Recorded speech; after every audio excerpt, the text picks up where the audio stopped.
Bonjour à tous, dans cette vidéo nous allons apprendre à soustraire de nombres décimaux. Pour ceci nous allons chercher à poser l'opération 5 et 47 centièmes moins 4 et 648 millièmes.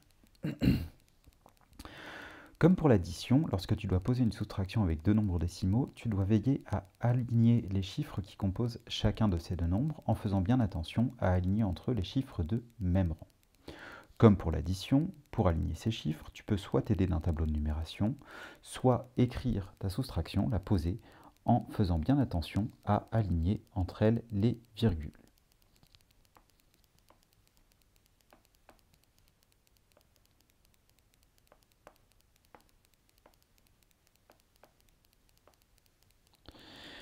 Une fois que ta soustraction est posée, tu vas devoir commencer par compléter les colonnes vides de ton tableau de numération, ou les colonnes vides dans ta soustraction posée, par des zéros.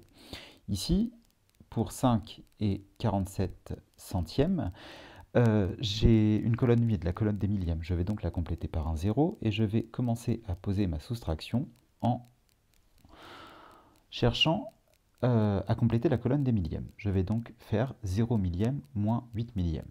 Sauf que 0 millième moins 8 millièmes, je ne peux pas faire, je ne sais pas. Alors toi, tu pourrais te tenter de te dire, bah, c'est pas grave, je vais faire 8 moins 0. Mais ça, c'est pas possible. C'est pas possible parce que la soustraction que tu dois poser, c'est bien 5 et 47 centièmes moins 4 et 648 millièmes. Et donc les 8 millièmes, tu dois bien les retirer à 5 et 47 centièmes. Tu dois bien enlever 8. Il y a donc une astuce. L'astuce, c'est de se dire, bah, comme je ne peux pas faire 0 millième moins 8 millièmes, je vais rajouter 10 millièmes, de façon à rendre ma soustraction possible. Le truc, c'est que si tu rajoutes 10 millièmes, bah, ça change ton résultat. C'est plus 5 et 47 centièmes, c'est 5, 47 centièmes et 1 millième.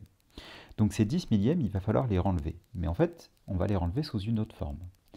Si tu te souviens bien de ton cours, tu sais que 10 millièmes, c'est égal à 1 centième.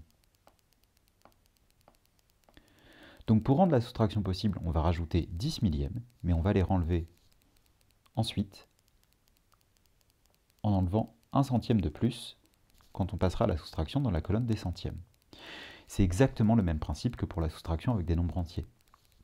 10 millièmes moins 8 millièmes, c'est égal à 2 millièmes.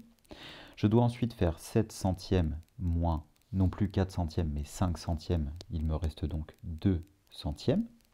Je passe à la colonne des dixièmes. 4 dixièmes moins 6 dixièmes, je ne sais pas faire. Je vais donc rajouter 10 dixièmes, de façon à rendre ma soustraction possible. Et ces 10 dixièmes, je les renlèverai sous la forme d'une unité, puisque je sais que 10 dixièmes est égal à une unité. J'ai rajouté 10 dixièmes, ça me fait donc 14 dixièmes moins 6 dixièmes, ça donne 8 dixièmes. Et enfin, 5 unités moins 5 unités, puisque je ne dois pas oublier ma retenue, ça me donne 0 unité. Je peux donc en conclure que 5 et 47 centièmes moins 4 et 648 millièmes, c'est égal à 0 unité et 822 millièmes, c'est-à-dire à 0,822.